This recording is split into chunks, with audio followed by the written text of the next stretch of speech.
Monster Movie Media presents. Welcome to Creepy Days. During the month of October, Creepy Kingdom will have a series of bonus episodes getting us ready for Halloween. In this episode, I give an in-depth trip report all about my recent visit to Walt Disney World.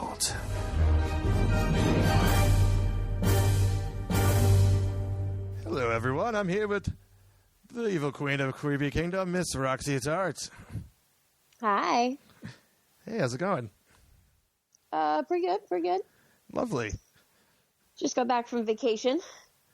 Where did you go on vacation? As you just got back from vacation. I did too. Everyone just got back from vacation. I guess if you didn't get back from vacation, I'm sorry.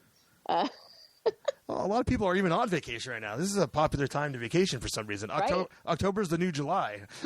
It really is. I went to Washington on vacation. Oddly Where'd enough, you go, James? Oddly enough, no Disney parks in Washington. Mm-hmm. Well, yeah, no, I just got back from Orlando, Florida, where I was there working on the Foolish Mortals documentary. But while I was there, I did partake in some activities, some leisure activities, for whenever I had a moment and some time. And we're going to talk about my time at Walt Disney World, which none of the interviews took place there. I want to keep reading that to everyone. That was not part of the filmmaking process. But how am I going to be in Orlando and not go to Walt Disney World? Right? It's ridiculous. Yeah, that wasn't even an option. Obviously, I was going to find some time to go. Yeah. Okay, so I think, first of all, I want to let everybody know that this is kind of a tradition that James goes to Disney World without me, and then he tells me all about it on the show. I don't know anything about his trip except what I saw on social media, so this is the first time I get to hear anything he has to say. So I think that it's important that everyone understands that this is like our tradition. Yeah, and this is a real conversation. We're not like pretending that she hasn't heard this stuff. Right? Like, we're not pretending to have a conversation. But no, it's just tradition to go without me and then tell me about it. Go without you. But the other thing I think everybody should know, and I mean, James maybe should be reminded of this, is that I was actually originally supposed to go on this trip with you. You were. The budget did not allow. Yeah, but not even that. Like, the budget didn't allow, and something else came up in my life that I had to do on the same weekend, which led to my vacation on its own. But anyways, right. The point here is I was supposed to be on this trip with James. So I just want you all to remember that as he's telling me all about the trip that he took without me.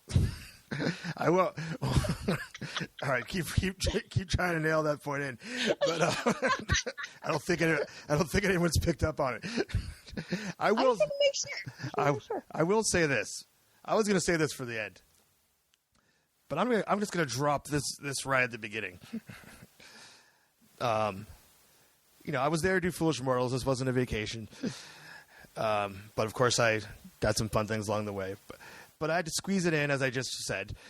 And while I was doing it, I was just so like determined to do as many things as possible. I was squeezing in this. I had this list of things I wanted to do, things I hadn't done in years. Obviously, check out all the new stuff, all this stuff. And by the end of the trip, I was thinking, it's like, I feel like we should do this again next year. And by we, I feel like there should be like a Creepy Kingdom trip to Orlando next October, because it has to be Halloween time, because that's when all the sweet stuff is. And even for just the listeners, not just for us, like, let's, and I haven't even said this to anyone, that this is a world premiere thing, like set up a tour, you can have individual times, but to have like a big group of us, like, go to the parks, go to Mickey's Not So Scary, go to Halloween Horror Nights at Universal, check out the cool bars. I love this idea. Isn't it awesome? Yes. Because that's what was not only were you missing from my adventures, but everyone was missing. Like, I was just like... Right? No, I think that is like the best idea. I love that idea. So we'll revisit that later. But I just thought that was like, that's such an awesome thing to do. Like, let's. Yes. So yeah. So there's that. But yeah, and as you may or may not know, while I was there, Hurricane Matthew came to visit. Mm-hmm. So that was interesting. We arrived the day before the hurricane. Nothing bad happened to us. When I say we, is that my girlfriend Shannon, who's been on the show, she was with me for most of the time because originally she was going to cover Spooky Empire, the big horror convention there, but that actually got canceled because of the hurricane. Which was one of the original reasons that we were going to go. To promote. When we first started planning this, it was all about we were going to go to Spooky Empire and work on Foolish Mortals and promote Foolish Mortals, and then we would do Disney World, obviously, and Universal if we could, and like anything else that we could get in. Yeah, right, yeah. But, it was supposed to be around that. Yeah. So, as it all turned out, was that I originally was supposed to shoot the documentary interviews for Foolish Mortals in August. That was that was all part of that timeline. But it's all about budget, and when the money comes in, that's really what determined it. So I had to go last week. So what was my point? Oh, being bringing out Spooky Empire, I feel like we should go next year during Spooky Empire too, because that would why not get the most bang for your buck?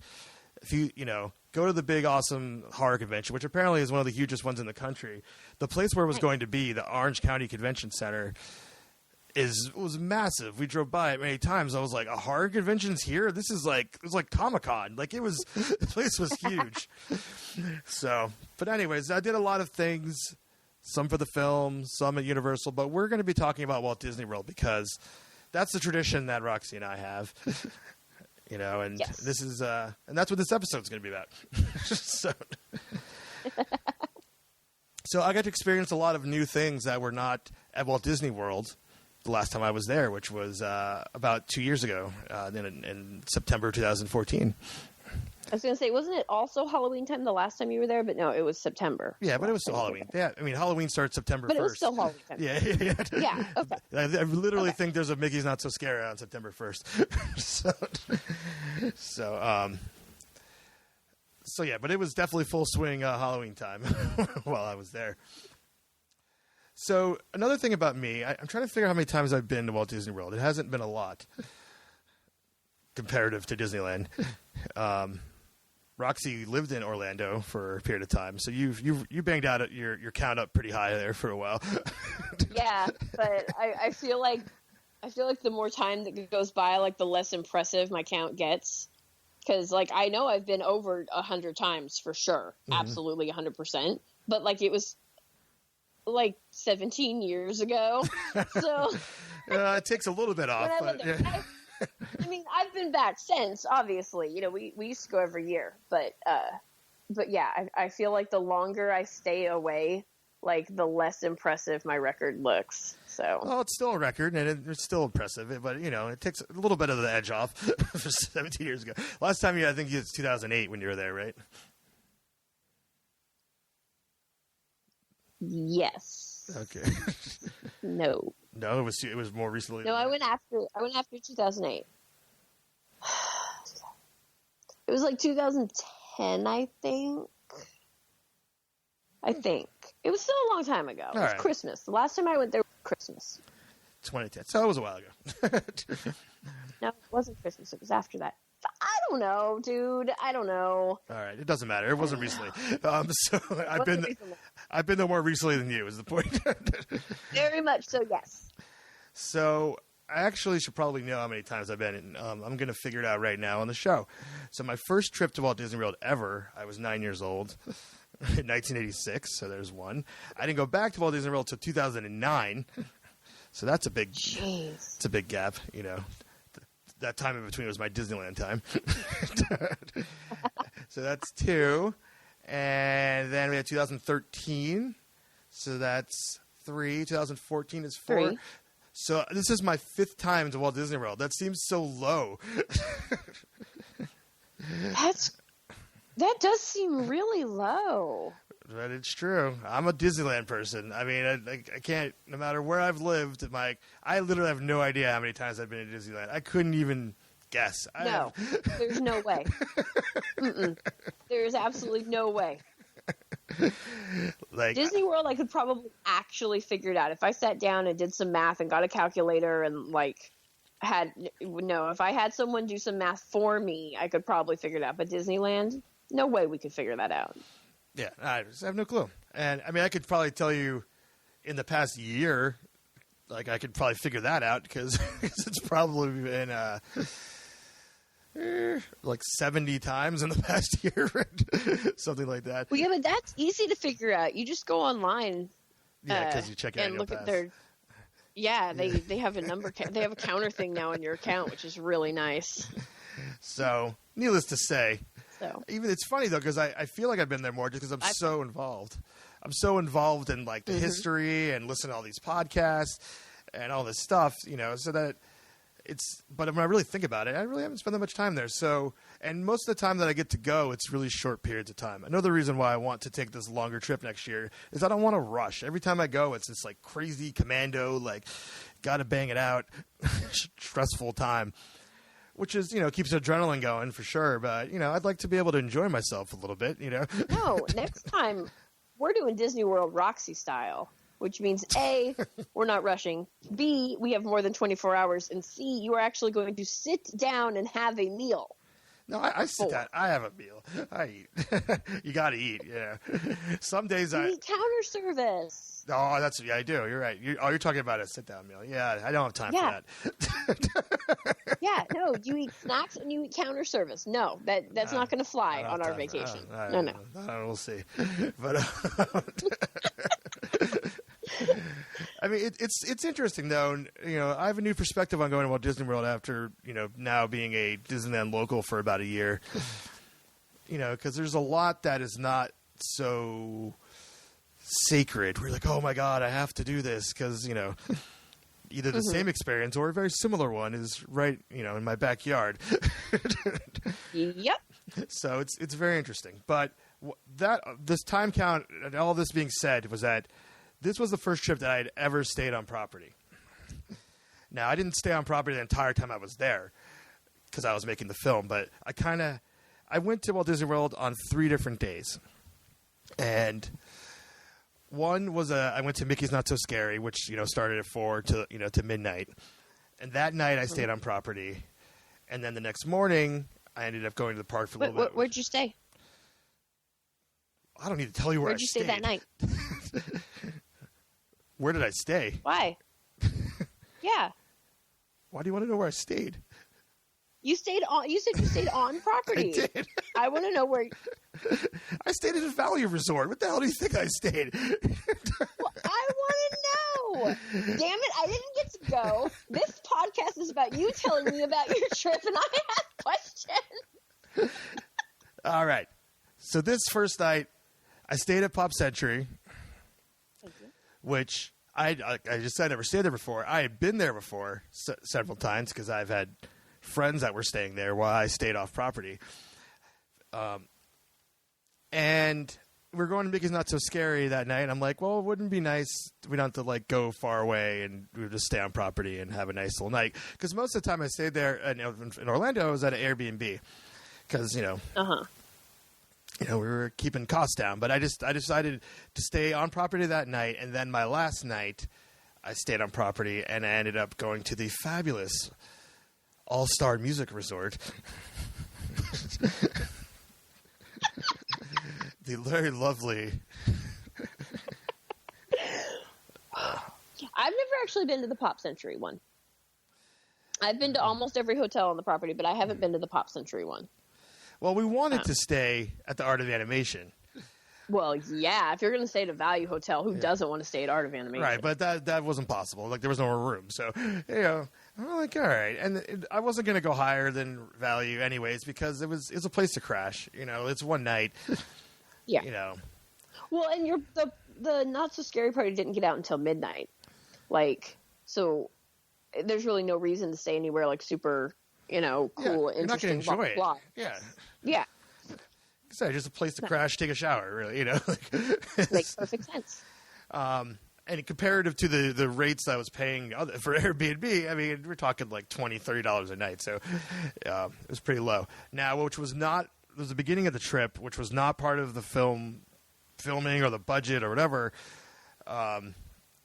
which when my girlfriend came with me, she originally came to cover Spooky Empire, which is a horror convention. Did I say that on air or not? Am I repeating myself? Yes. Right. Yes, you did. Never mind. I'll skip over that. Anyways, I just want to point out that we started our trip at the Cabana Bay Resort at Universal Studios, which I stayed at last time I was in Orlando, and it is absolutely incredible. That's actually where we had to ride out the storm. Like, we were like a 24-hour lockdown in the Cabana Bay Resort. It looked really cool. I mean, it looked really nice on your social media, but all of the stuff that you guys were posting about how well you were treated. Oh, yeah. How, like, it seemed like a really... If you got to be stuck somewhere in a hurricane, it seemed like a good place. That is the best place to be stuck. I've heard a few horror stories that was going on at Walt Disney World, which I'm not going to get into because it wasn't my experience. But I'm just saying, like, I mean, if we got to be stuck somewhere, this place is great. And just compare, I settled for the value resorts of Walt Disney World. Like, I love Cabana Bay. Like, I love the theming. It's themed to like a 1960s New Jersey, like, seaside boardwalk town. Well, no wonder you like it. Yeah, because I'm from New Jersey. But not even that. It's everything's like retro, and even down to the soap. Neat. They got Zest soap in there. That's awesome. This would definitely be on our little tour next year, staying at Cabana Bay. All right. I just love it. I love everything about it. So it's the same price as the Walt Disney World values. It's literally, they built it to compete with that market. Uh-huh. And there's just no comparison. Like, and so my little rant right here is about staying on property for me. Okay. And I know that you have a different stance on this. I will interject and say the boardwalk is an amazing place, and I would love to stay there. It's a nice place to stay. Yeah, I would, I definitely would love to stay there, but it doesn't really do anything for me staying on property because the transportation of Walt Disney World, like the buses, is horrible. Like, it does, especially when you're low on time, like I was. Yeah. Like, that doesn't help me. No, it's why we always stay over by the boardwalk and that, because you can use the boats. Right. You can get to Epcot right there, or to Hollywood Studios really easily with the boats, which is a pleasant ride, and there's not, most of the time, not too much of a wait for it. Yeah. But the buses, I mean, it's just no. No, they're terrible. So I had a car rented there, so I was clearly going to drive everywhere I was going. So sure, you get, parking pass when you stay on property, so that's cool. Another perk is getting to book FastPass Plus reservations, which I want to get into that for sure, a month before everyone else, which helps for the headliner attractions. You get extra magic hours, sure. Yeah, I get it. There's perks. But the thing it doesn't really save on is time. Because I could get from somewhere off property to one of the parks like way faster, depending on where I am, than being taking the bus from the resort. Like, I've only taken the buses like twice, ever. Oh, okay. So, like, I'm with you on the whole bus thing. Like, but we always stay on property, but we don't take the buses. So, because I don't like them, they're too slow. You take a cab, like, it's not. Yeah, they're too slow. They're too hot, and I don't like being pressed up against all them people. Oh, it's a miserable experience. Yeah, no, we actually we hotel hop. That's what we do. So we go, if we're staying in the boardwalk area at like the Yacht Beach Club or whatnot, then we take the boat to Epcot or to MGM, right? Hollywood Studios. I know, old schoolers. Or really from the boardwalk, you can walk to Epcot. Like, I've done it a bunch of times. Sure. So we usually take the boat. And then what we'll do is, if we want to go to Magic Kingdom, obviously if we're at Epcot, we just take the monorail. Right. That's the easiest. Yep. But if not, we just walk out the front of our hotel and take a cab to the Grand Floridian. And then we get on the monorail from the Grand Floridian and take it to Magic Kingdom. Why wouldn't you just take the cab all the way to Magic Kingdom? Because then you still have to do the boat or right. the monorail. So, right. You can hop right on the monorail. I got you. Yeah. So we just take it to the Grand, and then we hop on the monorail right there. And then for Animal Kingdom, we just take the cab to Animal Kingdom.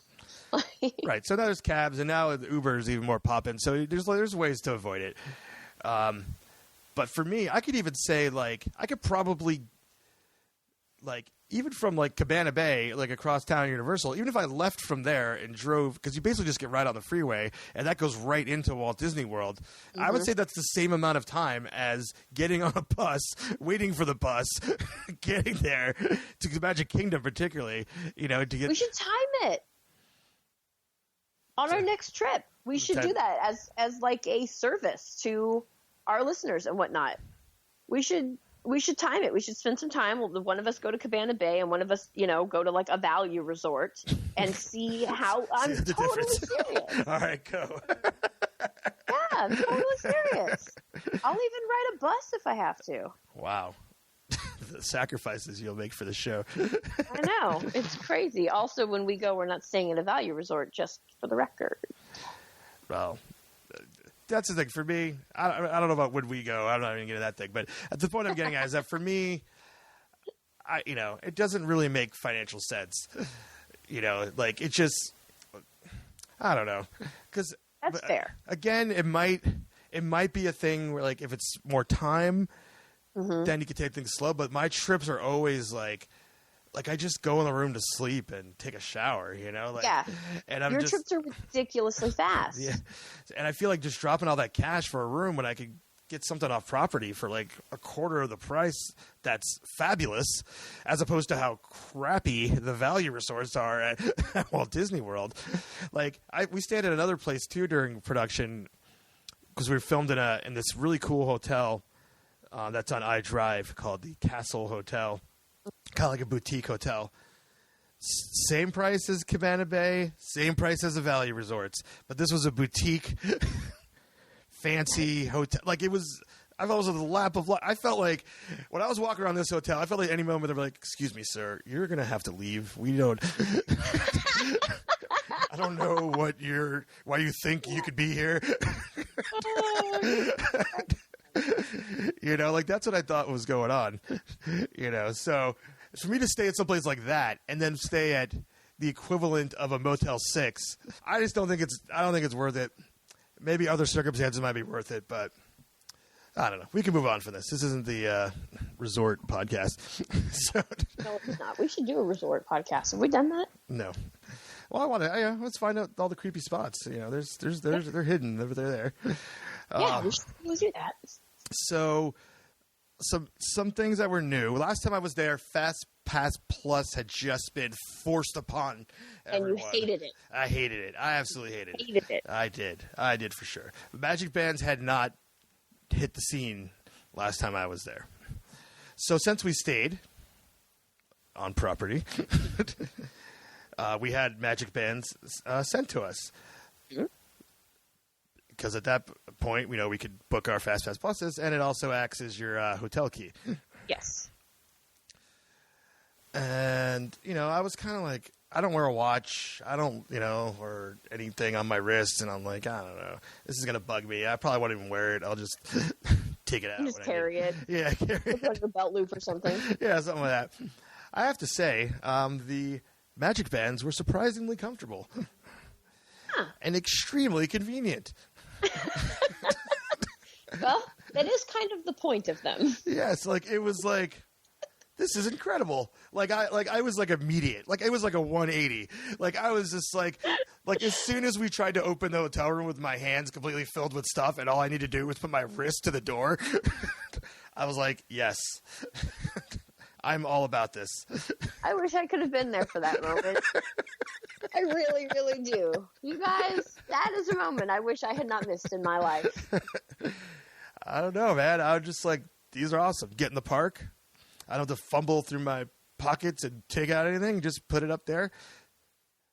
Now let's get to the super controversial Fast Pass Plus. Yes, let's. So, out here on the West Coast, us Disneyland people, we want a fast pass. We got to walk over the attraction, get a piece of paper, put it in our pocket, and go back there at that time. It's the simple. Way God intended. The way God intended. Yeah. Well, it's simple. It makes sense. Like, you could grasp the concept pretty easily, right? And but I just remember that last time when I went 2 years ago, it was just like, all right, I want a fast pass for, I don't know, just say Space Mountain, whatever. And so the normal way of thinking is like, okay, let's see what the return time is when I get there. But I was on the way to the park at that moment. I remember I was like on the monorail, whatever, and this is the last trip. And I'm like, oh wait, no, I can do it on my phone. So I take out the app. It's like, I would like a fast pass for Space Mountain. Sorry, all fast passes are gone for today. Yeah. And I just immediately was just like, screw this. Poor James had a little heart attack.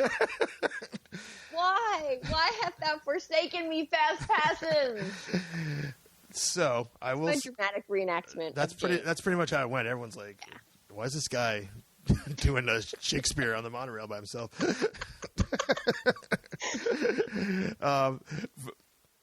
But I have to say, I was able to make FastPass Plus work for me on this trip. Now, I wasn't able to book the headliner attractions in advance because I didn't get tickets till I got there. So I wasn't able to do things till really the day of. But since I had such a small window of things I was trying to accomplish, I was able to FastPass things that weren't super popular, but that I still wanted to do. And it was pretty crowded when I was there, so there still would have been it wasn't a super long wait, but there still would have been wait. So when time is of the essence, it was able to work for me. And the way it works, just for us West Coast people that I don't know, is you could book 3 fast passes in a day, and then as soon as those times expire, whether you go on those or not, then you could book one at a time after that until the next time expires. And I was able, after those 3 expired, I was able to book something on the fly and save time. And right there I was like, okay, like this works. Like I get it. I'm like, it's not, you just got to think about it differently. It's not the way you're used to being like, for the headliner stuff, you have to figure out a way around it. Like be there at rope drop. Mm-hmm. Go during special events like the Halloween parties. Stuff like that. And so I was able to just navigate around it. So now there's been talk of Magic Bands and FastPass Plus coming into Disneyland, not the ability to book 2 months in advance, but book the day of, just to have everything the same, like digital. So essentially, you could wake up in your house and be like, at 10 o'clock in the morning, you're like, I think I might want to go ride Space Mountain tonight at 6 o'clock. Set the reservation. And then, walk in there with your band and just walk right on. And I think it's a pretty fabulous idea. I think that would work. Like I love the idea of waking up and booking my fast passes, like my 3 fast passes or whatever, over breakfast. Yeah. I know that I want to do this, this, and this today for sure. So you book those 3, and even if one of them isn't until 11 o'clock that night, because that's when you could get in, so what? You've got 2 more, and after that, Well, I wouldn't do that. Thing. I was just going to say that. Well, because then you wouldn't be able to get another fast pass till after 11. So you wouldn't want to do that. You would never want to do that so late. Because then it wouldn't work in your favor. But I mean, it would be a little bit different navigating it in Disneyland than Walt Disney World for sure. But it could work. But Disneyland will never work like booking 2 months in advance. Like that's just not going to work. No. Most of us don't even know we're going to Disneyland 2 months in advance. I mean, that would work really well for, again, the same people that it works well for at Disney World. Those people who are going once a year on a big vacation. They're going to be there for a week or 2 weeks or whatever. It works for those people. But for the general Disney fan population, Yeah. Disneyland is a park of locals. And not even like it's just That's just the way it is. And even people that make those kind of trips, they might not be local, like in the same, in Orange County, but it's a day drive. They don't have to plan months in advance or weeks. No. We're coming down to Disneyland at the beginning of November. A month ago, I did not know I was going to be in Disneyland at the beginning of November. Right, and if you tried to book those fast passes today, they'd all be gone because they were booked 2 months ago. That would suck. So that's. Do you remember? Speaking of it not working, I think this is a really good example. Do you remember did you even hear of when the PhotoPass thing was doing like the PhotoPass Plus thing, and you could book it in advance? That it was all of your ride photos and all of your PhotoPass photos and all of your meal photos, your character meal photos, all on a CD, and it was like $60. Yeah, I did remember this. Yeah. Yeah, but you had to book it 60 days or more in advance. Right. Of all of the times that I went to Disneyland, I never was able to book and use that. Yeah, 60 days. That's. Yeah. It's 2 months. It just doesn't work for Disneyland. And obviously it didn't work well because they got rid of it. Right. Yeah, that's nuts. But that's, just my, my official stance on those things that I wasn't really about. I was really pissed off about the way FastPass Plus worked. I think the transition was pretty bad from paper to FastPass Plus, I think, and it took me a long time to figure out what was going on. And that's me, a Disney fan. I can't even imagine Joe Public. Like, what? Like, you get there and you just want to go on this ride. What? I was supposed to, 60 days ago, I was supposed to say I wanted to be here at this time? Like who thinks like that? I don't know. Like, it's insane. I don't know. But that kind of leads to my next point I want to say, too. And I wrote this on Twitter, and some people agree with me, some people challenged me on it. But the general vibe I got being at Walt Disney World, particularly Magic Kingdom, is that most people that were there just seemed so pissed off and agitated. Why? I mean, I could theory. How dare they? Like it was like, as opposed to Disneyland, where I feel like just everybody's like so happy to be there. Like that's like the vibe, like all the time. Yeah. I feel like a lot of parents that go to Walt Disney World don't know what they're getting themselves into. Okay. Yes. That's my theory. Yes. That's my theory. I'm not saying that kids look miserable. I'm saying that adults, everyone just seemed annoyed, agitated. People were like rude, like don't really care about if you're in their way, you better watch out. I don't remember ever having that experience, but I pretty much surround myself in that Disney magic bubble and ain't nothing gonna get through it. Like, there could be a fight next to me and I wouldn't know. But I totally agree with you that when people go to Disney World, the majority of the time, they don't understand what they're getting into. They don't understand how big it is, no, how much there is to do, and how far apart everything is. I get asked all the time. I'm sure you do too. From, people who know you're a Disney person. Yeah. Oh, well, we're going to go to Disney World. We have 3 days. Is that enough time? No. No, I'm taking my 5 kids to Disney World for 2 days. That's enough time to do everything right? No. 5 kids. I mean, 5 kids aren't going to make it one whole day. Like these kind of trips that I take, no child could keep up at that pace with the amount of walking and the humidity. And that's the other thing. People don't take into account the weather. Oh, not at all. The fact that it's going to be super humid and it's going to rain at 3:00 in the afternoon. Are you prepared for rain at 3:00? Nobody ever is, unless you live there. Right. But no, I 110% agree with you. I think that a lot of people go to Disney World and they get there and they realize that they were not prepared.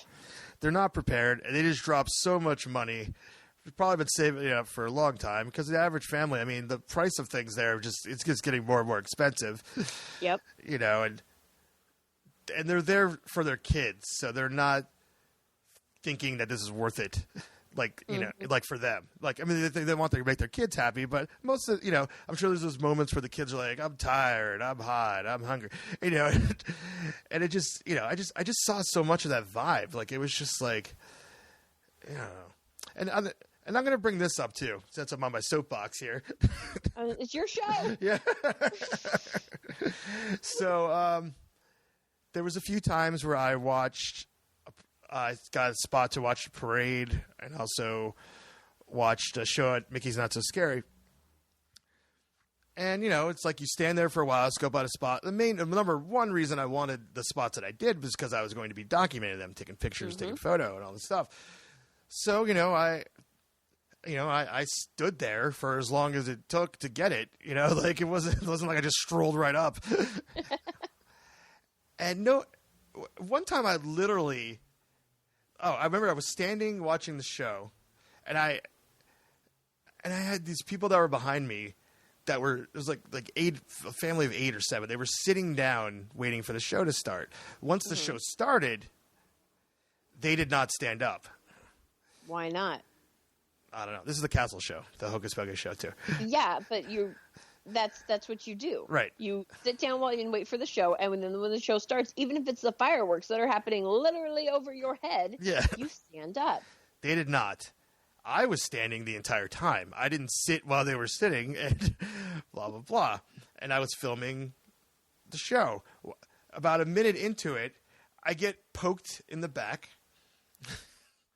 And someone says, I can't see. Can you move? And I was just like, no. So I pretty much had like a non-reaction.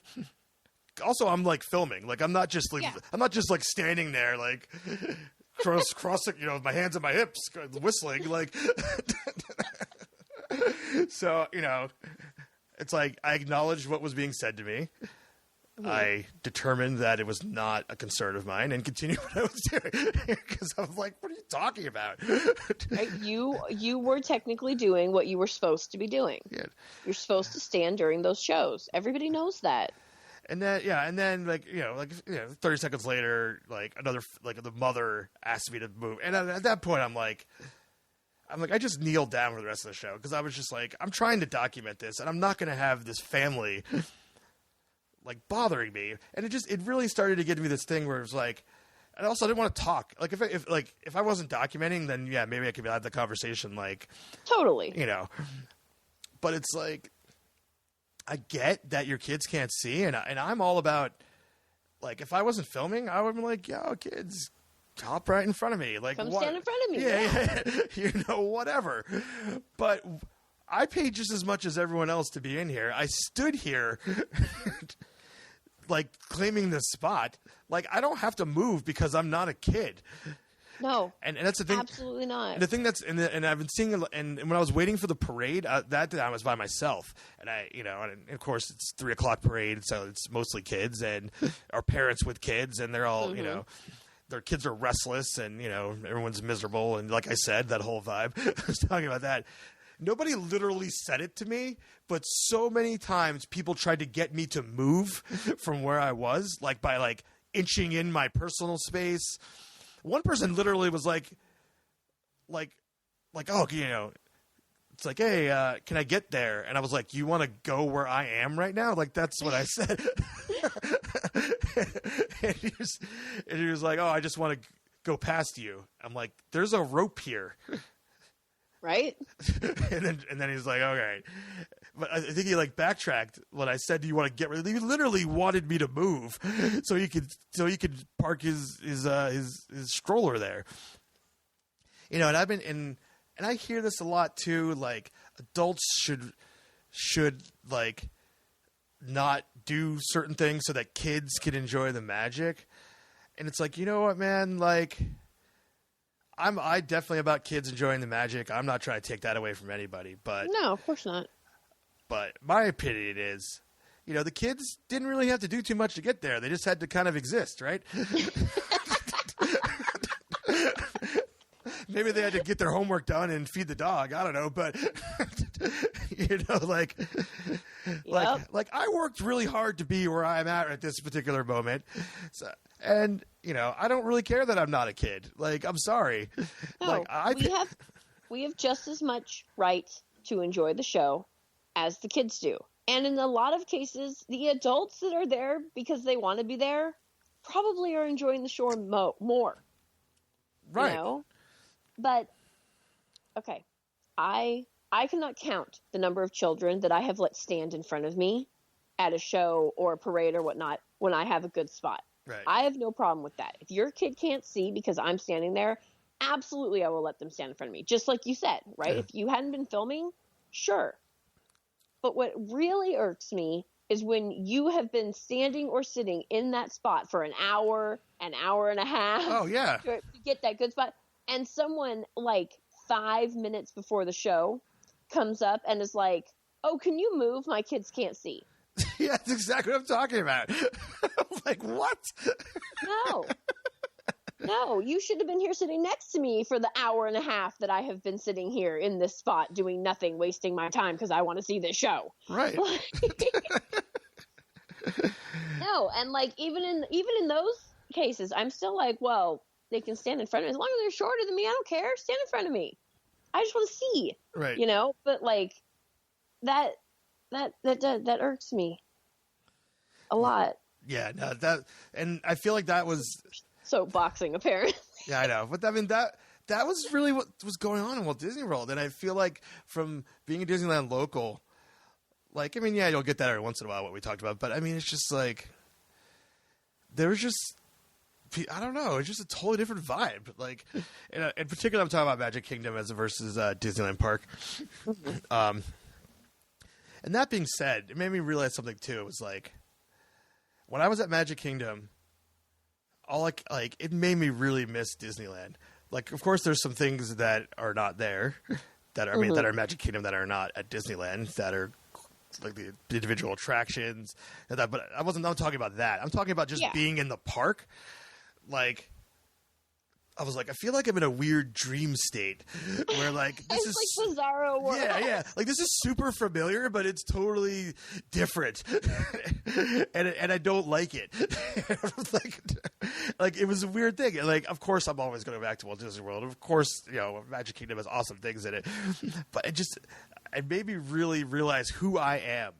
For a long time, I lived on the East Coast, and it's like, oh, well, you're a Walt Disney World person because that's the closest park to you. But that's just not true. I grew up going to Disneyland. I live right next door to it now. That is my home. James is just a Disneyland kid. I am. I mean, it's and another point I'll bring up. I'm not going to talk too much about Mickey's Not So Scary because that's another podcast, but this isn't necessarily specific to that, but the Halloween decorations that are in Main Street compared to both parks, the ones that are in Disneyland, like they have the huge, awesome pumpkin Mickey. The pumpkin, yep. It's cute, sure. It's but as you go along some of the windows at Main Street, there's some like pretty creepy things in the windows, and like overall, it feels more like Halloween. Main Street in Magic Kingdom is the safest version of Halloween that I have ever. Like, they have pumpkin scarecrows that are smiling at you. Like, I was just feeling like, I'm like, this is so safe because they don't want that that family to be like, oh, my son was scared to walk down the street. Right. I feel like Disneyland, like, they're like, yo, we got Snow White's Scary Adventures, and we don't care. Like, deal with it. It's like, deal with it, dude. It's not that bad. So, that's my observation. But, so clearly I'm not going to go through everything I did, because we'd be here all day. But so you would. I did want to bring up my thoughts on some new things that came along the pike here. Okay. Like what? One thing is, so I heard, and you may have heard about this, but I heard about it, and I didn't investigate because I like to see things firsthand, that they added a new queue to Peter Pan's flight in Magic Kingdom. Yes. And how dare you even question whether or not I would have heard about that, first of all? I don't know. Okay. I'm just moving saying. on. What I'm speaking to you and the listeners. Give me a break. Oh, well, in that case, yeah, okay, there might be some of you out there that hadn't heard about it. Peter Pan's flight got a new queue, and it's amazing! So you looked at the pictures? Like you saw it? Hell yes, I have. I've seen a walkthrough. Okay, yeah. See, I hadn't at all. I literally had, like, I was like, I had nothing, and I really wasn't expecting anything. I was like, I thought they enclosed the outside part and, you know, spruced it up a little bit. I heard there was like a shadow effect. And I'm like, I thought it was like a mild distraction, basically, is what I thought. I was completely blown away by this queue. Like, this is the same as like walking into Hogwarts at Universal. Like you walk like into the Darling's house. The amount of detail that is in this space is incredible. Like, I was like, I love it. I really loved it. Like, normally I wouldn't wait in that line, but I did that during Mickey's, where the line was, Yeah, nice and short. Yeah, short enough. It was like half an hour. But normally it's like 2 hours or something like that. Yeah. But I'm like, I really want to check out this new queue, and I was just like, whoa, this is incredible. And the lead up to the queue with the portraits of scenes from the film, they look like paintings. Mm-hmm. It's so cool. It reminds you of like the beginning of old Disney movies where they would open the book and you would see a little preview over the credits. Like, that's what it kind of like here's a little tease about what you're going to experience. Like, it's so cool. I mean, the queue is better than the ride at this point. Right? Okay, so I'm the opposite of James, and I want to know everything about everything. So I don't need to see it firsthand. I want to know everything about it before I see it. So I did see a walkthrough and see photos and all of that. So when we were getting our refurb for Peter Pan here in California in Disneyland, I was so excited. And now I almost wish that I hadn't known all that stuff about the one in Magic Kingdom, because I was so let down by our refurb that we got at Disneyland that I was like, okay. Well, I like we don't get a cool new queue. Right, but they didn't. I mean, the ride at Magic Kingdom is there's no refurb there. It was just the queue. No, totally. They told us we were getting a refurb, and they had just done the one at Magic Kingdom, and I was like, oh. So you thought it was going to be like kind of that level, yeah. Yeah. No, well, I if you look below the surface, Walt Disney World and Disneyland surely have the word Disney in it, and that's their common bond. But they're run by two separate entities, You could feel the difference. Like, that's what I was getting at before. Like, they just feel totally different. But that anyway, it's Peter Pan's queue was awesome. Like, and I don't know if it was in your ride video or not, but or your walkthrough video, but like, there's all these things that happen in the Darling's bedroom that it's basically like Tinkerbell like flying around, and it's very subtle. And she's just like, she flew near a light, and then this lamp will turn on. Like, I'm like, this room is like magic. It's magic. I was like, it was really cool. The shadow thing was cool as well, which it's kind of hard to describe what it is.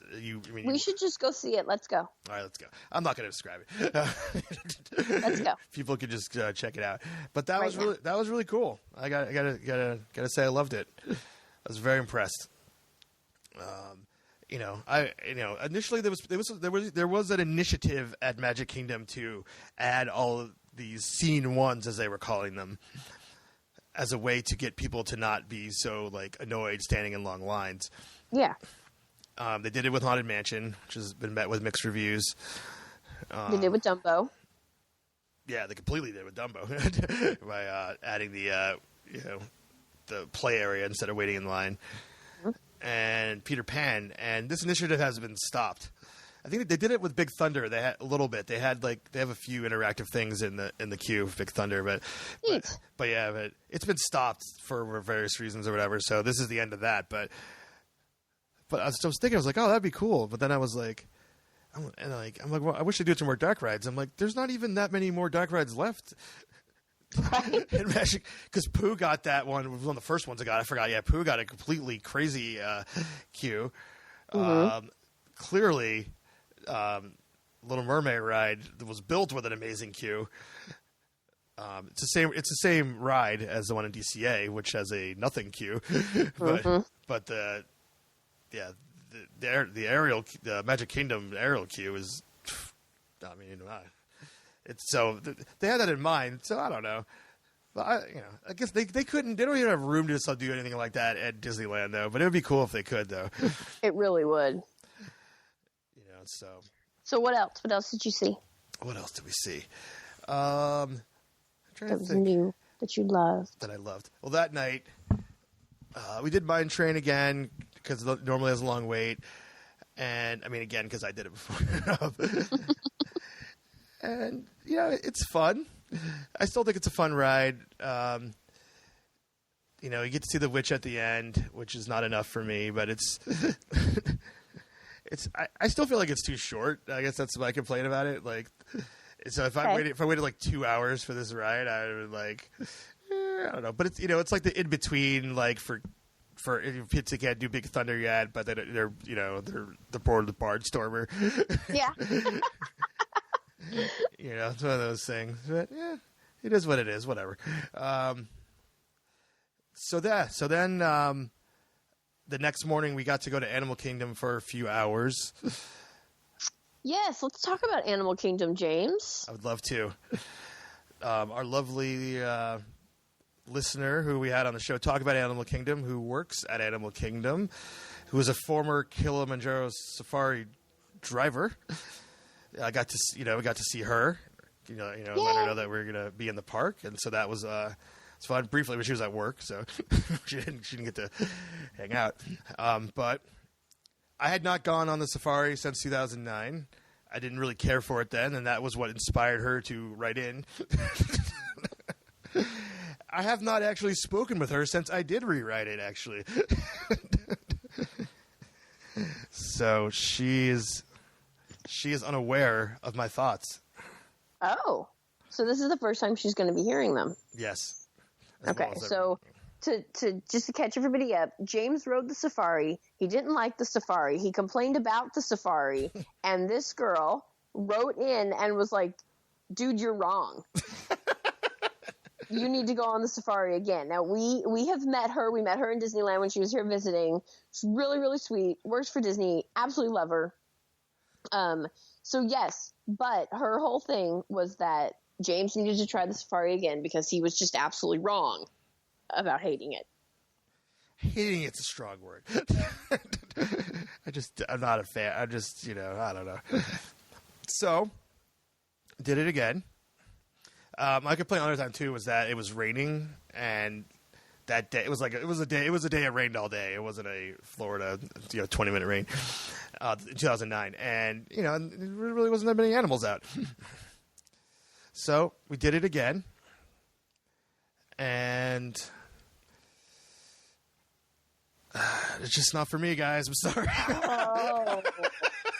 Seriously? Number one, the story of like going after the poachers and all that stuff, that's like totally gone. Yeah, that's totally gone. Yeah. They got rid of that because it might offend somebody or upset a child or something. And that was sorely missed because some kind of like, I'm still at a theme park, like there's some story going on here, probably would have made it a little more fun. I mean, I'm just generally not a like looking at animals kind of person, and like, like that doesn't, most animals like, oh, there they are, like, all right. And the animals that you really want to see, like the ones that could kill you, they're like so far away, like the lion and stuff like that. And they're just laying around, I don't know, like it's what they do. They're animals. It's what they do. I know, and that's fine. I don't need to look at them lay around. Like if it was like a lion brawl or something, like. Dude, it's not his fault. He was just lying around. He was lying around. Wow. I know. Wow. So, yeah, Danielle, you're my sister from another mister. Maybe the guy was okay.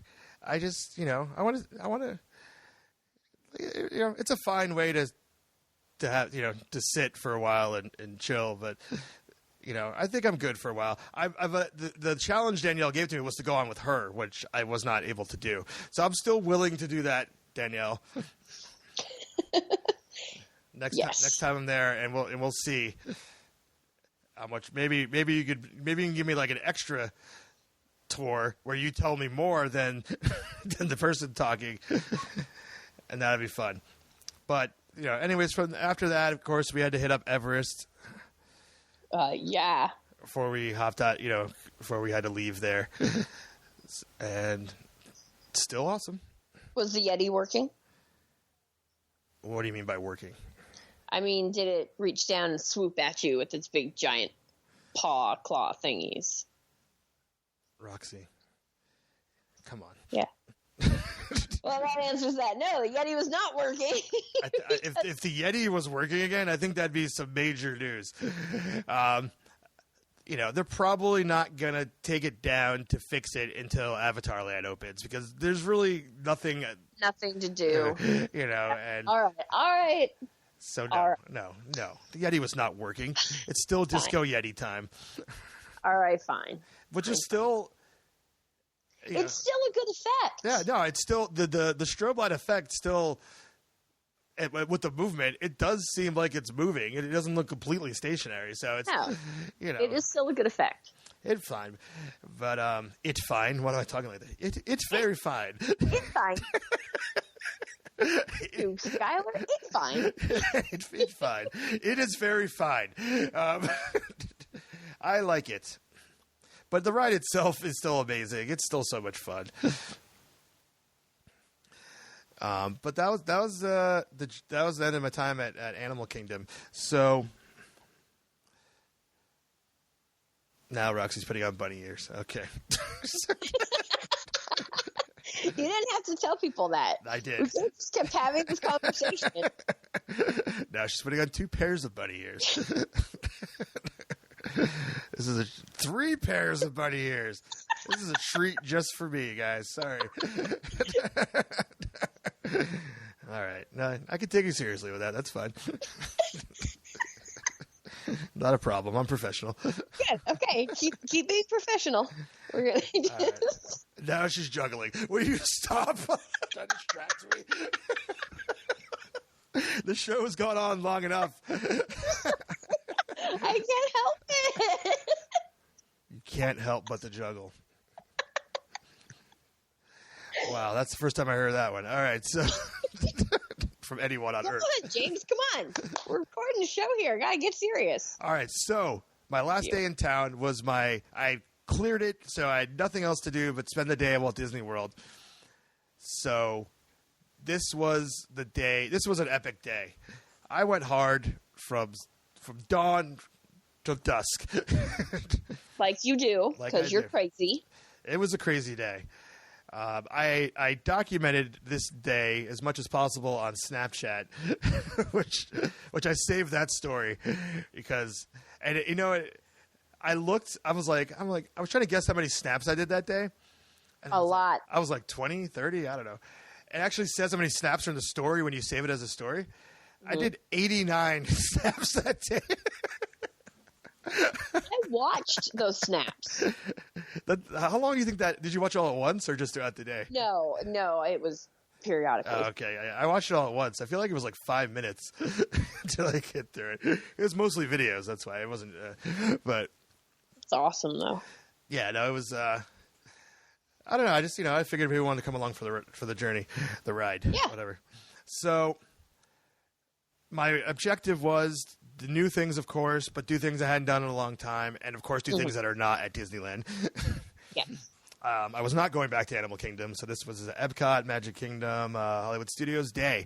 So my first objective, since I was staying on property and it was extra magic hours at Epcot, was to go to Epcot to try to get on the Frozen ride during extra magic hours. That's right. And you hadn't been on it yet, right? No, it wasn't open last time I was there. That's right. Okay. So, yeah, it's opened this past summer, so it's brand new, the hottest ticket in town. Yes. 2-3 hour waits. There's no way I would ever stand in any line, especially for a dark ride. But, you know, so I'm like, I got to do some extra magic hours thing. But I was always staying there that night, so I had to get up super early, check into my hotel like 7 o'clock in the morning so that I could get into extra magic hours. It was a whole thing at the hotel. Their computers was down. It was all these things against me. Like, I was just trying to get in there. I finally got into the park. I think it was extra magic hours at 8. And the park opened at 9. I got into the park at 8:40. I'm like, all right, well, that's still enough time to beat the crowds. But, you know, I walked a million miles from the entrance to Norway. Oh, did you come in from the main entrance? Main entrance, yeah. Oh. Yeah, so I was so I got there, and again, I love doing these things by myself because it's like you know, at that time of the day, I'm just completely filled with parents of young children. You know, and it's just like, well, this is what I'm doing. And so I stood in line, and at that point, I think it said it was 30 minutes when I got there. Probably got there at 8:50, so, you know, before general public still, which was great. So I was probably in line for like 10, 15 minutes when the ride broke down. Of course it did. Yeah. Actually, I was probably in line for half an hour when the ride broke down, in all honesty, when I really think about it. So they're like, they tell us the line's going to break down. You could stare if you want, but, you know, you could leave. You know, nobody's leaving. No. No, because even if it breaks down and you have to wait for a half an hour, it's still less time than you would wait if you had to come back later. Right. So I was like, all right, I'm in it. But for me, I'm like starting to get kind of annoyed because I have this like super tight timeline. And I was gonna leave Epcot right after I got off the ride. So I had a really, you know, small, you know, we're in a period of time. So the ride ended up being down for like an hour. But you stayed. Oh, I stayed. I was reaching my threshold. Like, I was about to leave. I would say like about 10 more minutes and I was gonna go. Because I had this tight timeline. You know, if I did it, I would like, whatever, just tough it out and who cares. But I stayed. And I got on the ride. I know what you thought of it because I watched your Snapchat. I gave a little preview of it, of my thoughts. So I got on the ride and I went on it, and I thought it was an impressive ride. Just to bring everyone up to speed on my, of me going into this, is that I'm not really a Frozen fan.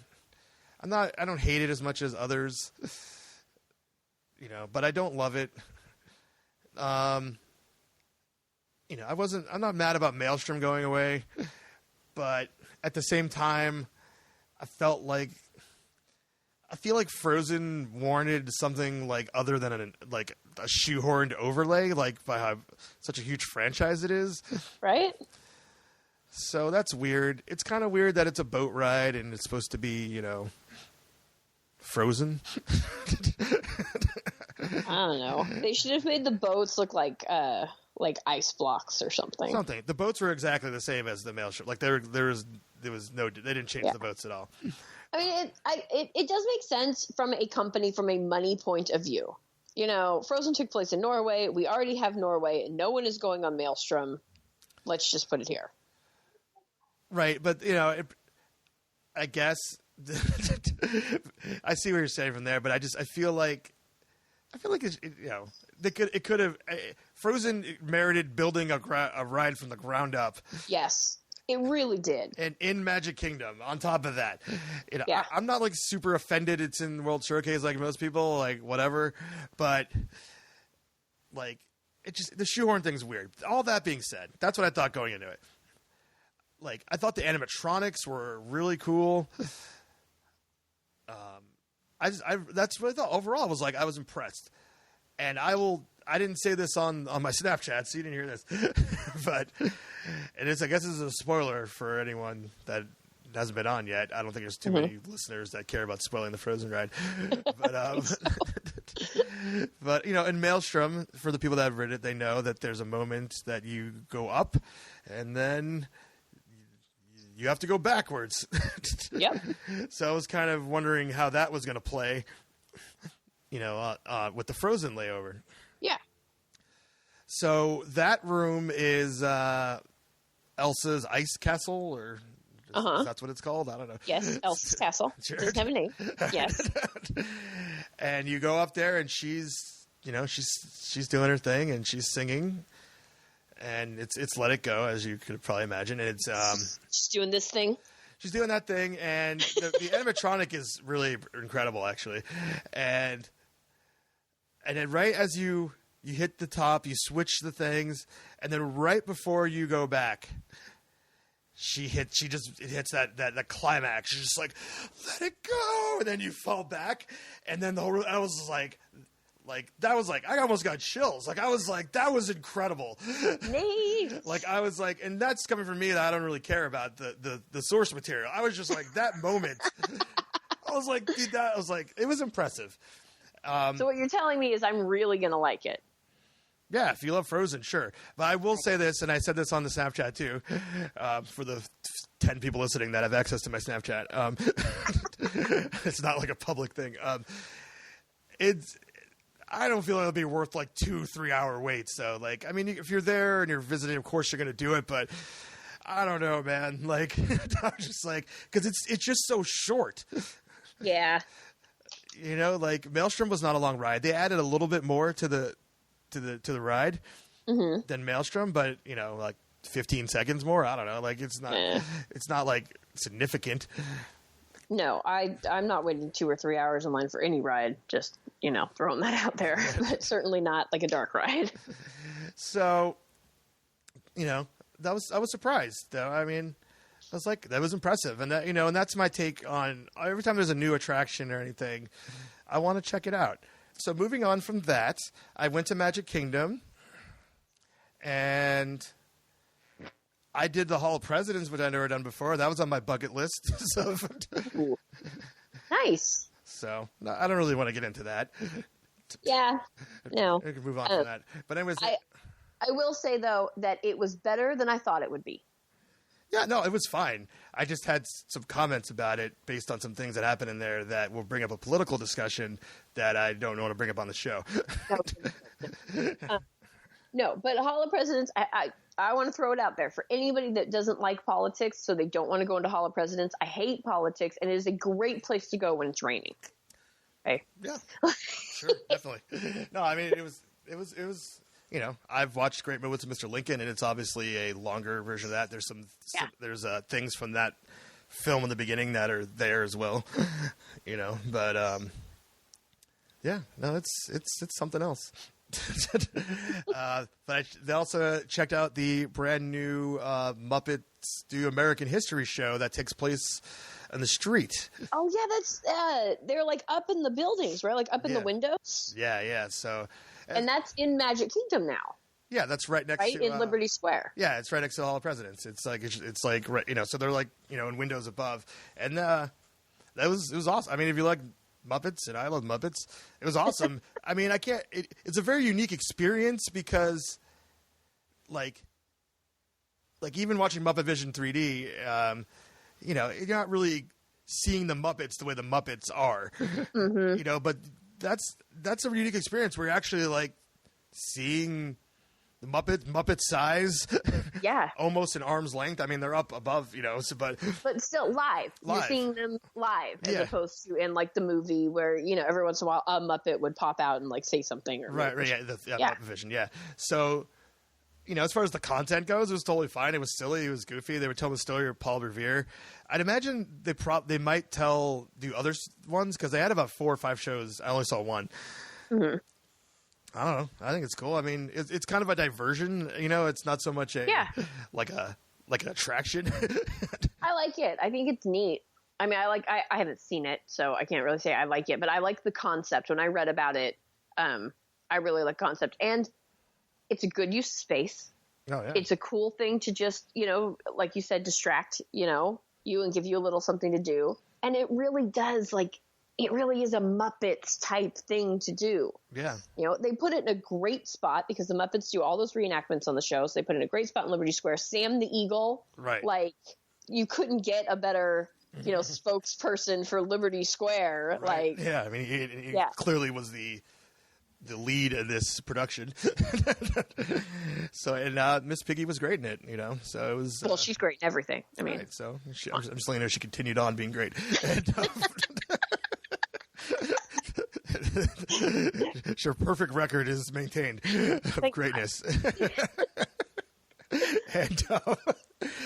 And that's where I saw the show, and then I staked out my spot for the Festival of Fantasy Parade, which is new since I've been there. It's their 3:00 parade, and I hadn't seen anything about it besides the Maleficent Dragon float. I saw pictures of that before, which breathes fire. Looked like a steampunk inspired thing. I thought maybe the whole parade was like this. That was not the case at all. The whole parade looks totally normal and happy and fun, but but I gotta say the actual costumes of the non-characters that do the synchronized dancing and all that stuff it was super weird and cool. I love them, but seeing the Maleficent float, it was breathtaking. That's why I stood and watched the parade and all that. And that's why I claimed my spot and all that. And it was even back to my Snapchat stories. It was funny. I got my video camera in one hand and I had my phone in the other one trying to take snaps of Maleficent. And right at the moment as it passes me, I'm staring up at her. It's a perfect shot. My snap's about to end. I got 1 second left on it. The fire comes out. I'm like, that was beautiful. I couldn't even plan. That's awesome. Yeah, it is impressive. So if you can stake your claim on that one, that'd be cool. So on my way out, I wasn't going to do this, but it had a very short wait. So I was like, well, I'm gonna do it. It's right here at the exit, and right now at Town Square is where they have the meet and greets for Mickey Mouse and Tinkerbell. And really. Yeah, because since as soon as Mickey's Toontown got taken away, they moved him into Town Square. And what also is cool, it's also like a magician. It kind of ties in because in Dumbo's Circus, there's a tent where you can meet the other four, and it's still circus themed. So I guess maybe that was carried over from that. I don't know. It's weird that there's a magician in Town Square, but. But needless to say, regardless of all that, this is the talking Mickey. Yeah. So I'm like, oh, it's 5 minutes. Let me go experience that. Let me go check that out and see what, I have seen videos of that. And so I went to it. And whenever I go to meet and greets at any park by myself, I know I posted the show, it's always assumed that I'm part of another party. Always. Every single time. Which was funny was that, there was a family of like 4 or 5 small children and a couple of adults. And I was taking pictures of the things in the room because I'm documenting it for all of you. Because there's lots of, it's super themed. There's really cool like Easter eggs and stuff all around there. And so I was taking pictures of things around the room while the family was meeting Mickey in front of me, and the photographer goes to me, he's like, no, you can take yours first, like of the family.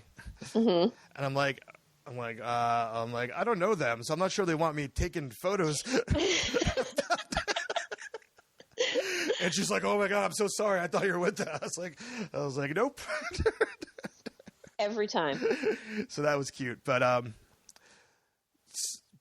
so my time with Mickey, it was incredible. It was so magical. And let me tell you why. So I guess Mickey, okay, sure, it's programmed. There's no way it's like on the fly that they're saying things real time. But I guess whoever was deciding what Mickey was going to say knew what I wanted to hear. Based on how I was dressed or whatever. So, or my shirt and my pins and all that stuff. So he's like, hey, he gives me a hug, and he's like, hey, did you hear in that mansion up on the hill?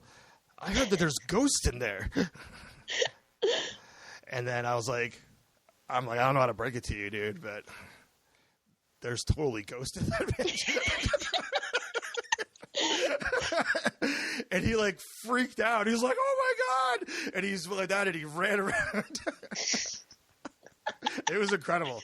That's awesome. And then he was like, I'm not going to do a Mickey voice, but he's like, hey, let's take our picture like the hitchhiking ghost. And it's like, so, and of course, like, I'm like, that is an awesome thing that they could point out, like, Haunted Mansion fans. Yes. To have that kind of experience, you know, like that was awesome. I want us to get the talking Mickey so bad. So Oh, you mean in Disneyland? Yeah. You said us. No, I'm in the living room. No, yes, Disneyland. My bad. Sorry, Disneyland. Because we got the one that blinks, you know. For the meet and greet? Isn't that during? But that's during the show or something. No, it's during the show. It's during. What is it? For the parade. when you go to Mickey's house. Oh, he blinks. Oh, I haven't. Yeah.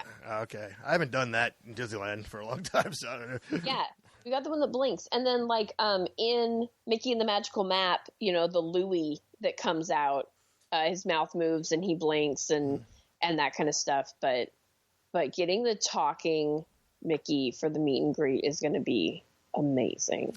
Yeah, well, hopefully it comes because it is really cool. I gotta say, it's yeah, I liked it, and and I'll tell you this too. So I haven't done a lot of meet and greets at Disneyland, but one particular day I was like, all right, I'm gonna do this, you know. And I told some of those stories on the show before. It was kind of funny, but I think the one thing that Walt Disney World has up on Disneyland with the meet and greets is the time that you get to spend with the characters. Like, it's not like, oh, hey, what's up? Not that they say that, but, you know, like, it's... You don't feel rushed. Yeah, because they're definitely rushing you through at Disneyland, but it's part of the experience. Like, it's like that whole time I told you I was in there with Mickey, like, and he was dealing with me, I would say that was like at least 3 minutes, maybe even 5 minutes. It was enough time that I felt like that initial, like, oh, they're going to be wrapping this up soon, and they did it. You know? That's awesome. So that's one thing they have up on that, is they're really trying to give the experience, not just pose for the picture. Yeah. No, when that happens at Disneyland, we feel, like, super special. Yeah. You know, it doesn't happen a lot. And so when it does happen, it's definitely something that you really, really remember. And I'll also say this, too. I'm kind of disappointed in my Disneyland face characters because I just feel like maybe because they're talking to me, they just kind of start phoning it in and not talking to a kid. But I feel like we're in Southern California. There should be, like, actors here. And the ones in Florida are, like, really good. Like, they're, like a whole different level. Like, I know I've been bashing on Walt Disney World versus Disneyland for a lot of things, but that is one area where they excel. Nice. So, I don't know what's up, guys, but because, I mean, my comparison is this. Like, even I went to Ariel's Grotto for a meal once, and, you know, and all the princesses come to the table, and you have that magic moment. Yeah. I really feel like every time they went to our table, like, besides Rapunzel was good because I asked her where a frying pan was, and she pointed to the kitchen. So I thought that was good. But I feel like everyone else was just kind of like, just phoning it in, really. Yeah. you know, which is fine. But I really like talking to the people. I like having these improv conversations with the characters. Yeah. You know, and so... Some of my best memories of Disneyland and Disney World are meet and greets, our conversations. And in every one is when it was an actual conversation. Right. They make you feel like you are the only one there, you know, even though all of these people are waiting. Right. And that's a good way to put it. That's the way I felt during this and another meet and greet, which I'll talk about later, is that I really feel like, like you're the only one there. It doesn't matter how many people are waiting. Yeah. So it's. I wish they were all like that. I mean, that's what they're supposed to be like. Obviously, that's what you would hope that as Disney as a company, that's what you would hope that everyone takes away from it, is that they feel that special when they meet a character. It's unfortunate that it's not always like that. Well, I mean, it's kind of evolved from the way it used to be when we were younger, which was they didn't have lines or meet and greets. You would just run into the characters, and I guess that's just not possible. No, not anymore. Not anymore. But I miss that. I love that. But whatever. Moving on. From there, I went to Hollywood Studios for a very small period of time. Like, they were open for like an hour and a half by the time I got there. I had 4 goals, only got to do 3 of them, which was fine. The one I didn't get to do was they had a preview of Doctor Strange, and I don't know. Oh, it's not the end of the world. I'll see the movie. Cool. And there's really not much open there at Hollywood Studios on top of that, so whatever. But no, dude, Hollywood Studios is where you eat. I don't eat there, but there's plenty of great restaurants there. But I had to visit Muppet Vision. I've been missing it so much. It's been closed at DCA the whole time I've lived here. It's not like the most amazing thing ever, but I'm just like, as a Muppets fan, it's awesome. It's the last Jim Henson thing. I love it. And it's not going anywhere in Hollywood Studios, because they're building this restaurant called Pizza Rizzo, which is, I don't know when it's opening. Oh, neat. But you could see the facade, and it looked really cool. I look forward to that experience. And apparently, I don't know if it's true or not, but it's supposed to be like a bunch of the Rizzos and his rat friends will be crawling around along the ceiling and bringing food. I don't know if they're literally bringing your food, but that's awesome, though. I can't wait to see that. I doubt that's gonna happen. But what's interesting though is that it's in the former Pizza Planet place, and you can see the sign for Rizzo's, and it looks like a New York pizza place. It says whatever, best New York, and then it says best pizza on the planet. But Pizza and Planet are really big, so it's like an Easter egg that it used to be Pizza Planet. Nice. So that's cute. But, that's awesome. But and I hadn't been on a great movie ride since like 2009, so I was like, I really want to go on that. I heard some strong rumors. These are just rumors that great movie ride's going away, and not that there's things in it that are cool. The whole thing about it, there's things that are not cool that could be updated. But I wish they'd update it. I wish they would update it. It has potential to be a constantly updated awesome thing. Yes. And it's not, they haven't done it. So I believe the rumors that I've heard that it's on the chopping block. I refuse to believe that. The rumor that I heard is that it would be replaced with a Mickey Mouse movie ride. So Mickey Mouse through time, like all the different, of his career kind of thing, which I'm all for it. There's Mickey PhilharMagic, which he's not.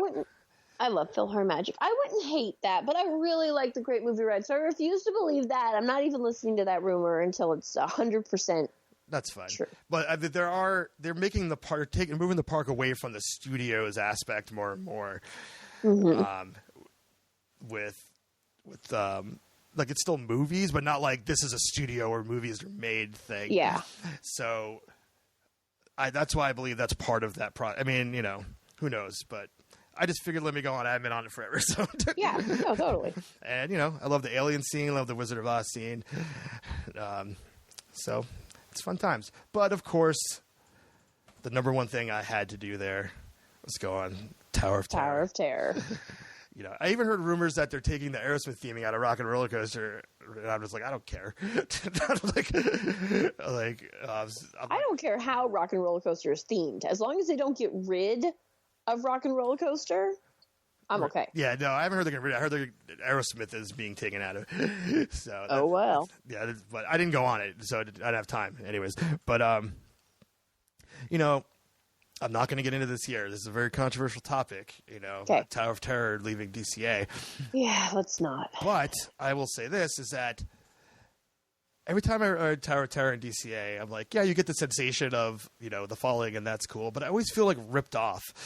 I'm just because it's not, because there's no dark ride to it. Yeah, there's like, it's just not the full Tower of Terror experience that's in Hollywood Studios. Oh. Okay, we have never actually had this conversation, but yes, I agree 110%. Tower of Terror at DCA, although I do love it, I love Tower of Terror, it's just not the real Tower of Terror. It's not. Yeah, it's like I feel like I feel ripped. That's the only way I feel ripped off every time. Like, man, come on, guys. So it was really important to me to get on here, of course, to get out, at least get one ride. Another thing that's different too is Tower has random, and Hollywood Studios, they have random ride sequences. DCA is the same one every time. Yep. And I have to say, I mean, after you're a local, you go on the ride a few times, you get it, you know what to expect. And, I have yet to ride it in the dark, which is the new thing they're doing before it closes. So I don't know how that's like, but, I don't know. We'll do it in November. Yeah. Well, because now that it's closing, that is crazy long wait. So now I won't wait because you know how to wait for things. Anyways, we're so spoiled. Definitely. Jesus. So I get there and it's like 10 minutes to close. I was like, as long as I get in the queue, I'm good, right? Mm-hmm. Wrong. Apparently the ride's down, and they're only letting people that have fast pass reservations go in.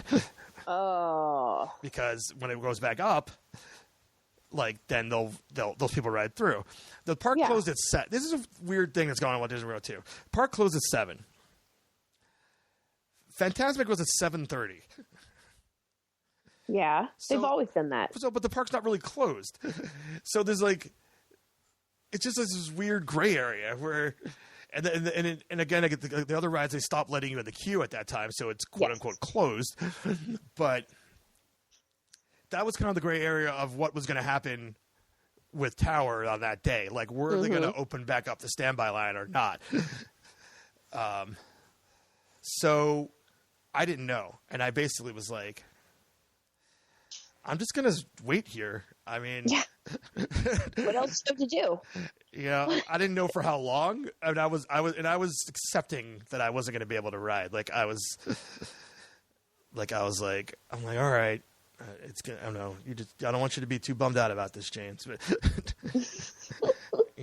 But anyways, long story short, what ended up happening was, these two other people were waiting there with me, and everyone else, like, that heard about, like, they just left, Mm-hmm. So I'm like, I feel like there's a small chance that they still might let us in because there was only 3 of us there. Yeah. That's really why I was standing there. So I was talking to 2 other people, and they were like super pissed about the situation. I was tolerating it. Mm-hmm. I don't like to be crabby about stuff like that, especially to cast members, It is what it is. But we were all waiting it together, and apparently somebody walked up to these 2 people and asked if they wanted to go on the ride, because they had a fast pass that was like a paper fast pass that was like any ride front of the line thing or whatever. It was like, said, do you have a fast pass? They're like, no. And it said, here, and handed this guy 3 fast passes. And so that guy was like, he said to me, he's like, come on. Nice. And when he first said, come on, I didn't know why. And then I was like, what happened? And he's like, I got fast. I was like, awesome. And then I found out, like, that what happened. He just said, come on. And I was like, oh, sweet. So not only do we got the standby line was like super long. Mm-hmm. But we got to bypass that line. So I got to go almost pretty much walk right on. And getting on the ride, not knowing this ride sequences, and going to the 5th dimension and not holding on. I just loved everything. I was just like, oh my God, the way it ends is so much like a TV cooler screen. Like, it's just so cool. I'm just like, yes. I was like, oh my God. So I got to do Tower. So anyways, wrapping this up, I went back to Epcot. What did I try? Oh, I tried to go to Universe of Energy, because remember, we were saying I'd never get to do it. Yeah. And we're on the rumor patrol here. There's rumors that that's closing as well. Well, that doesn't surprise me at all. Right. Yeah. You know, so I'm like, I'm going to do it. All right, let's go. And, you know, at this point it's like 8:00. The park closed at 9. And I walk up there and they're like, Universe of Energy is closed for the day. I was like, I don't think it's ever going to happen. Right? You're never going to go on this ride. Not ever. I mean, I went on it as a child, not as Ellen, but yeah, you know, I'm like, I want to experience it again as an adult, and it's just not happening. So, anyways, I headed to World Showcase. I rode Grand Fiesta Tour, which that was my last ride of the trip. And yeah, I don't know. I think it's a fun ride. There's never a wait. And it's cute, and it got new animatronics. Yeah, they had new animatronics in there, so I was like, "That's cool." And it always smells so good in there. The food. Well, it is in a restaurant. Yeah, yeah. And you know, so it's kind of like the Disney World's Blue Bayou. You know, that's the closest you get to that. Yep. So, anyways, at that point, I was like, I don't know, it was like 10 minutes to close. I was standing right there, and I was walking around, and I saw that the wait time to meet Anna and Elsa was 10 minutes. Nice. So I was like, I'm just gonna go do it. I don't know. It's a new. As well. I knew that it was a new place and it was themed. It was their summer house, is what it's in. Mm-hmm. So you know, again, wanting to see the new experiences, I'm like, I'll just go check this out and take my picture with them and move on or whatever. It turns out, adding on to what I said about meeting Mickey, that it was super fun and super long time was spent because they're separately with each of them. Mm-hmm. Like talking with Elsa was like, that was, you know, to meet her first. She was fun. She was asking me if I was harvesting ice and I was talking about that and. Because obviously you look like a peasant ice harvester. I guess. I don't know. I don't even know how that came up. But and then she asked me if I feed carrots to Sven when I saw him. And then I said, maybe I should. She's like, be sure to give chocolate-covered carrots. And I was like, that doesn't sound very tasty. So that was like, it was amusing and that was fun. But talking with Anna, holy crap. That was amazing. Like when I went over to her, she was like super stoked, like to see me because I guess her whole thing is that she's playful and fun. I guess that's that's her personality. That's her personality. Yeah. So it was Elsa's kind of dry. Right. She's very reserved and she's kind of dry. Yeah, that's exactly how she was. Yeah, and as opposed to Anna, like she was like as soon as I went over there, we were like, I don't remember what she was talking about. We started talking about trolls. Oh, because she said that. Oh, I was wearing my Haunted Mansion Medusa shirt, and she said something like, the shirt's kind of scary. And I'm like, I didn't really see anything like that before. I was like, yeah, but I'm like, you see trolls around here, don't you? And she's like, oh, I guess those are kind of. So we started joking around about trolls, and we were genuinely joking around and laughing. And it really felt like I was talking to like a real person. Like I was just like, that's awesome. And then she asked me she's like, oh, do you know what you're gonna be for Halloween? I was like, no. And then I was like, and she's like, I know what Olaf's going to be. He's like, he's going to be a stack of pumpkins because he already looks like a stack of pumpkins. And I was like, good, great costume. And so the whole time we were joking around and we were laughing and all this stuff. And then the photographer was like, so, you know, almost like, it's like, are you guys ready for the picture? I was like, oh, yeah, I guess. she's like, I guess we could take a picture. We were having a conversation about pumpkins and trolls. I don't know. I walked out of there thinking like that was fun. Like, and again, like that experience of between the both of them, I was in there for like 10 minutes with the both of them, like total. Like, you know, it was a lot of fun. I can only imagine if it was like.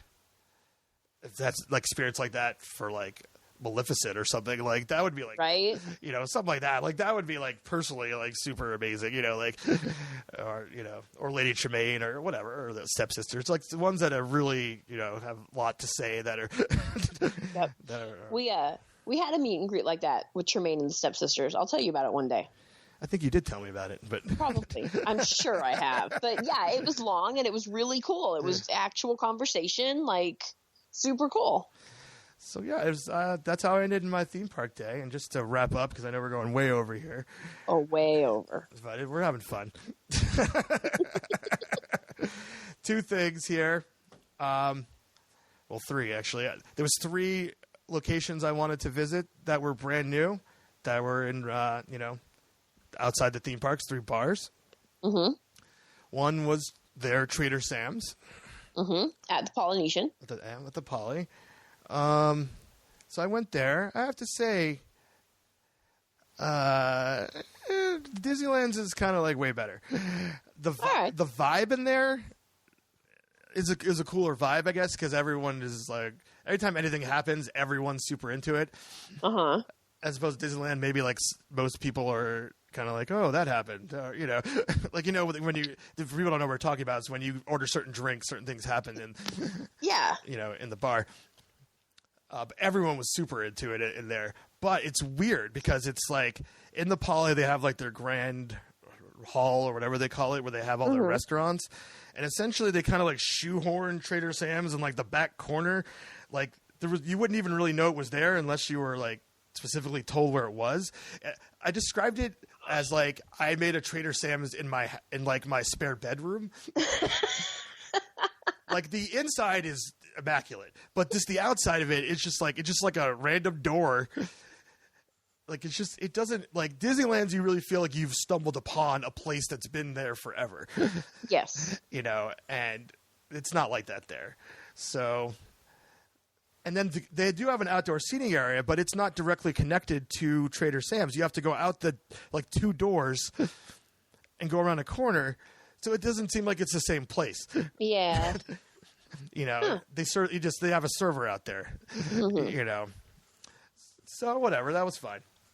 The other place that was brand new is Jacques Lindsay's Hangar Bar. This is a bar that is themed after Indiana Jones. It's Indy, right? Yeah, the Indiana Jones theme bar. Yes. And this place it's pretty cool. It's pretty small, but there's so much eye candy. There's so much going on there, and I'm not really like. It's been a while since I watched like Indiana Jones movies, so I wasn't like up on it. But the bartender was telling me that there's artifacts from Indiana Jones films scattered throughout the bar, and he was pointing them out to me. Neat. And so yeah. So I feel like I need to rewatch the movies and then come back here to really appreciate all this stuff. But right, it was really cool. But my favorite new place that just opened up probably like a month ago was at the Boardwalk. It's called the Abracadab Bar. It's a magician-themed bar. It looks awesome. Yeah, it's incredible. Okay, so where did they put it? It's right next to Flying Fish. Okay. Do you know what used to be there? I do not. I'm trying to remember. It's pretty small. I mean, it might not have been anything there. Yeah. It might have been part of Flying Fish, and they just, sectioned it off. But they don't serve any food there. It's one of the few, probably, I think the only, if I can think about bars on Walt Disney World property that just serves drinks. I mean, I could be wrong on that, but but the atmosphere in there is incredible. The drinks that they had there, they're so much fun. I ended up going there twice because the first night I went there, by the time I got there, they literally were closing in like 5 minutes. And sad, because I thought it was open until 2 a.m., but it was open until midnight. So I got some misinformation along the way. Yes, for anybody that is familiar with the Boardwalk, it is now where Seashore Suites used to be. All right, you cracked the case. There we go. So, but they gave me a cup to go, which I thought was interesting. And very nice. Yeah, it was nice. Right so I sat on the boardwalk and drank my drink and chilled out for a little bit. And the drink that I got that night was called the Pepper's Ghost, which was in honor of my trip, of course. Haunted Mansion documentary. It was like I gotta have the Pepper's Ghost. Mm-hmm. But I'm like, I gotta get back there the next day because I want to take pictures and I wanted hang out in there for a little bit. So yeah. So a few hours before my trip ended, I did that. and the drink I had there was the Conjurita. Cute. And this drink, when they pour it, and it's one color, then they take it and put it in another thing and say abracadabra, and they pour it back out, and it changes color. Wow. So and I'm like, and I think they have like 10 or 12 specialty drinks that are like magic themed with something like that. So yeah, this place is pretty awesome. The staff there was great. When I was there, it was pretty early in the day, so there was just they were just talking to me about my trip, and one other person came in. It's probably the creepiest. It's not really creepy, but just the whole magician's vibe. It's kind of dark and yeah, there's a straitjacket and a frame in there. That's creepy, right? So and a wall of mirrors. A wall of mirrors. Yeah, there's a wall of mirrors. There's supposed to be a wall of mirrors. Oh yeah. It's themed about it's missing magicians though, right? Like it's like they disappeared or something like that. Yeah, I haven't sort of. There was a little bit of the backstory I was getting. I'm not sure of it all. I'll go back to that one. All right, it's okay. I'm not sure what's going on there, but it's awesome. I loved it. So yeah, I think that's really about it. Disney Springs is new. I went around there. There's some fun things there. That's where the Hangar Bar was. Mm-hmm. They have a car that you can't drive it, but you could sit in it. Someone else drives it. That drives into the water and turns into a boat. Oh yeah, that thing is awesome. Yeah, and they're themed like 50s cars, so for whatever reason. So that's fun. Yeah. I checked out a few things, but I mean, Disney Springs, for the most part, is just like, especially in Southern California, there's a bunch of these like outdoor like luxury shopping districts. It's just kind of like that. But they have these exclusive restaurants that are there, like the Hangar Bar's there. There's one I want to try that people rave about called the Boathouse. So it's that's what downtown Disney turned into, and they have parking garages now for it and everything. So I mean, it's a cool. Yeah, I don't know. It's a cool. I don't know why I started talking like Mario there. But anyways, that was the highlights of my trip there. So, like at the end of my trip, I'm like, you know what? I feel like I want to do this with everybody next year. Yeah. Nope. I totally agree. We should do that. So we'll revisit that. But anyways, we've been on long enough, so we're gonna wrap it up. So, all right. So thank you for listening to me tell you about my time at Walt Disney World. I will always listen to you talk about Walt Disney World. Thank you. Hopefully listeners will too.